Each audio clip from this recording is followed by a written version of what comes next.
Pelo sinal da Santa Cruz, livrai-nos Deus nosso Senhor dos nossos inimigos. Em nome do Pai, do Filho e do Espírito Santo. Amém. Jesus, eu confio em vós.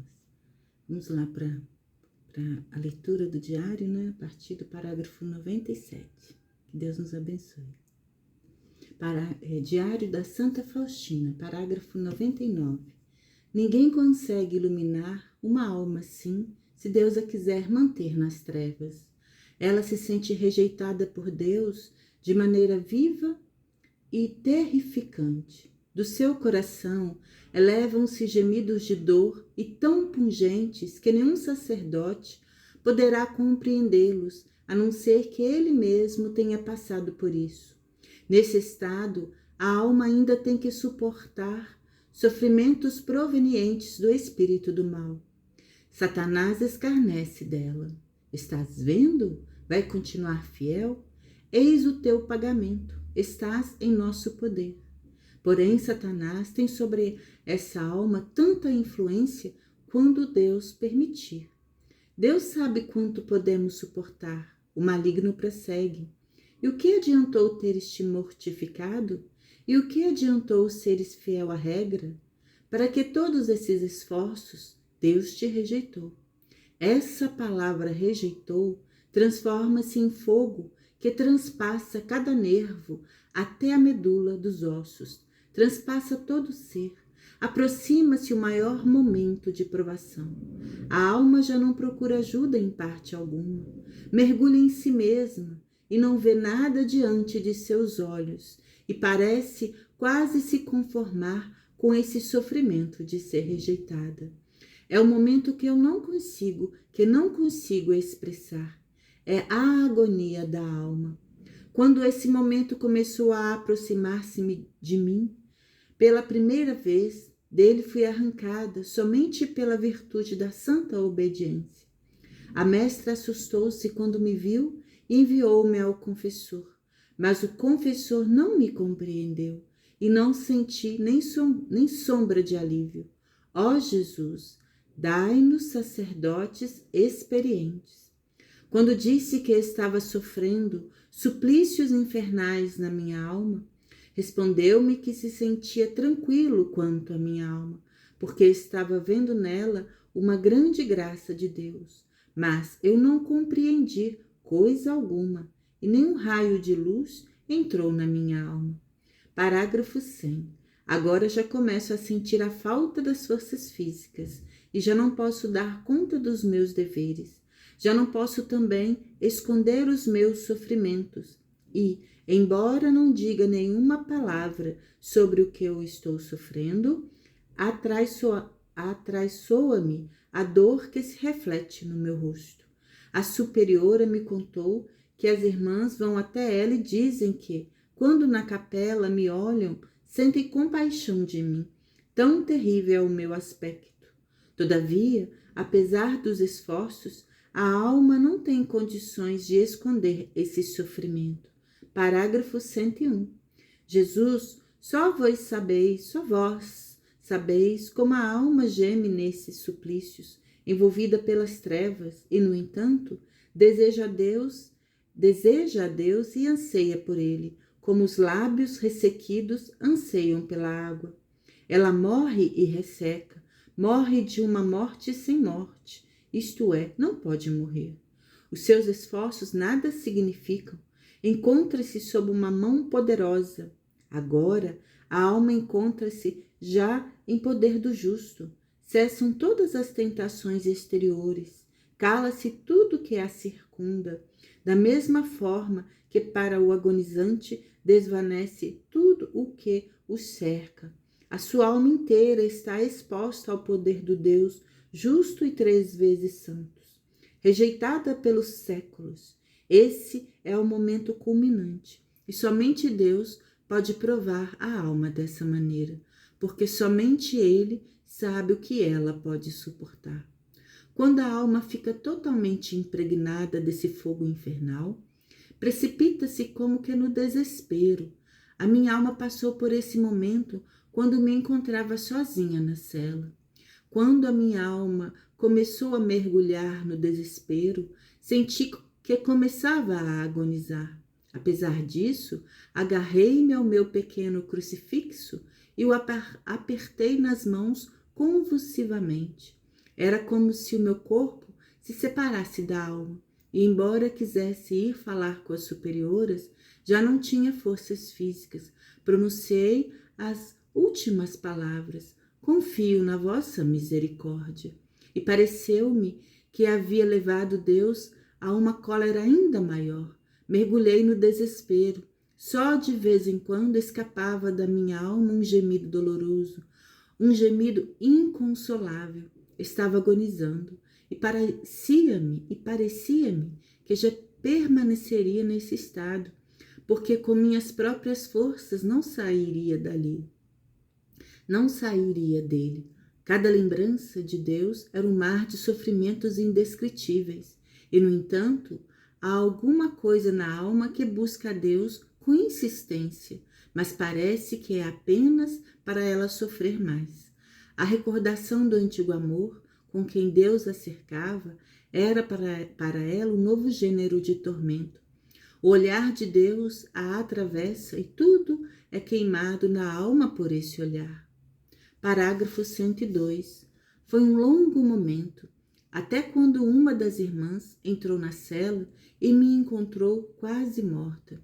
Assustou-se e foi chamar a mestra, a qual ordenou que, por força da santa obediência, eu me levantasse do chão. Imediatamente voltaram minhas forças físicas e levantei-me do chão, toda tremendo. A mestra percebeu logo o estado da minha alma. Falou-me da insondável misericórdia de Deus, dizendo-me: irmã, não se perturbe, seja com o que for. E ordeno-lhe isto pela virtude da obediência. E acrescentou: agora reconheço que Deus está destinando a irmã para um alto grau de santidade. O Senhor quer ter a irmã perto de si, já que permite tais provas e tão cedo. Que a irmã seja fiel a Deus, porque isto é sinal de que deseja lhes reservar um elevado lugar no céu. Eu, porém, não compreendia nada daquelas palavras. Parágrafo 103. Quando entrei na capela, senti como se a minha alma fosse completamente purificada, como se acabasse de sair das mãos de Deus. Senti, então, a pureza inviolável da minha alma e senti-me como uma criancinha.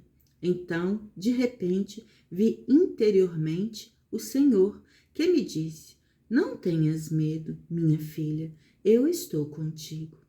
Nesse preciso momento, dissiparam-se todas as trevas e angústias. Os sentidos foram inundados de indizível alegria, as faculdades da alma repletas de luz. Parágrafo 104.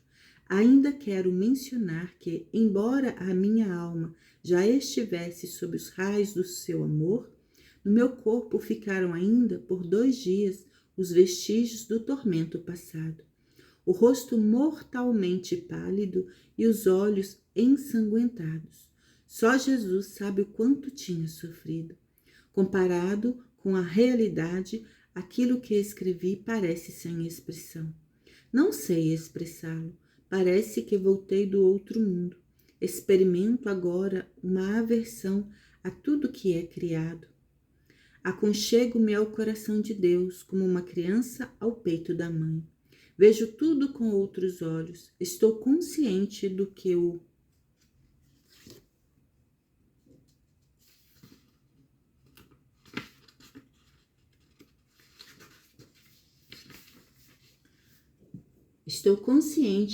Senhor fez na minha alma com uma só palavra, e por ela vivo. Tremo só de me lembrar dos tormentos passados. Não teria acreditado que se pode sofrer tanto, se eu mesma não tivesse passado por isso. É um sofrimento inteiramente espiritual. Parágrafo 105. Todavia, em todos esses sofrimentos e lutas, eu não faltava à Santa Comunhão. Quando achava que não devia comungar, procurava a mestra antes da comunhão. Dizia-lhe que não podia comungar. Parecia-me que não deveria comungar. Ela, no entanto, não me permitia deixar a Santa Comunhão. E eu comungava e vi que somente a obediência me salvava. Foi a própria mestra que me disse mais tarde que essas minhas provações passaram depressa justamente porque a irmã foi obediente. É só pelo poder da obediência que a irmã superou tudo isso com tanta coragem. Na verdade, foi o próprio Senhor quem me tirou desse tormento, mas a fidelidade à obediência lhe foi agradável. Embora sejam coisas pavorosas, nenhuma alma deve assustar-se demasiadamente com elas, porque Deus não nos submete a provas que estejam acima das nossas forças. Parágrafo 106. E por outro lado, talvez Ele nunca permita que soframos tais suplícios. Escrevo isso para que, se Deus houver por bem conduzir alguma alma por semelhantes suplícios, que não tenha medo, mas seja fiel a Deus em tudo, na medida em que isso depender dela. Deus não causará dano à alma, pois é o próprio amor. E foi nesse amor inconcebível que a chamou à existência. Parágrafo 107. Mas eu, quando estava nessas aflições, nada compreendia. Oh, meu Deus, conheci que não sou desta terra. O Senhor infundiu tal consciência na minha alma em alto grau. A minha permanência é mais no céu do que na terra, embora eu em nada descuide das minhas obrigações. Parágrafo 108. Nesse período, não tinha um diretor espiritual e não recebia qualquer tipo de orientação. Eu pedia ao Senhor, mas Ele não me dava um diretor. O próprio Jesus é o mestre desde a minha infância até agora. Conduziu-me através de todos os desertos e perigos, e reconheço claramente que somente Deus me poderia ter conduzido por um tão grande perigo, sem nenhum dano e sem nenhuma perda, deixando a minha alma imune e fazendo-me vencer todas as dificuldades, mesmo as mais inconcebíveis. Saí, todavia, mais tarde, o Senhor deu-me um diretor. Parágrafo 109.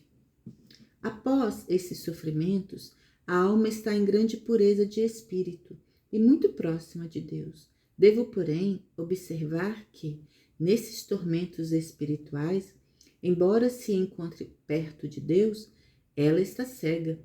O olhar da alma é envolvido pelas trevas, apesar de Deus estar bem mais próximo de uma alma tão sofredora.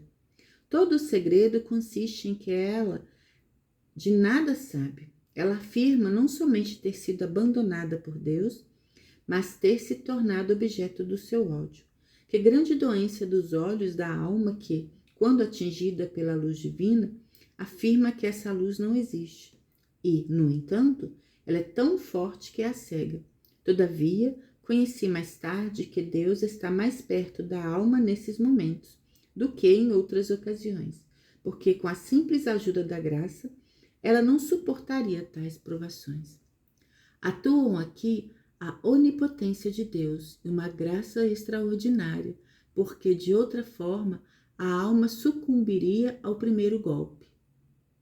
Parágrafo 110. Ó Mestre Divino, o que acontece na minha alma é somente obra vossa? Ó Mestre Divino, o que acontece na minha alma é somente obra vossa. Vós, ó Senhor, não receais colocar a alma à beira de um terrível precipício, onde ela se amedronta e se assusta, e novamente a fazeis voltar a vós. Eis os vossos insondáveis mistérios. Parágrafo 111. Quando nesses tormentos da alma eu procurava acusar-me na santa confissão dos menores defeitos, o sacerdote admirou-se por eu não ter cometido faltas maiores e disse-me estas palavras: se em meio a esses tormentos a irmã é tão fiel a Deus, para mim isto já é prova de que Deus está amparando a irmã com sua graça especial. E até é bom que a irmã não compreenda isso. Contudo, é estranho que os confessores não me pudessem compreender nem tranquilizar com relação a essas coisas. E foi assim até que encontrei Frei András e depois o Padre Sopó. Eu vou parar no parágrafo 111 e vou ler depois o 112. Agradeço, peço perdão, às vezes eu erro, né, a leitura, mas eu volto, porque é melhor ler direitinho, né? Agradeço pelo ouvido, agradeço, espero que tenha sido agradável e Deus abençoe a todos. Beijo.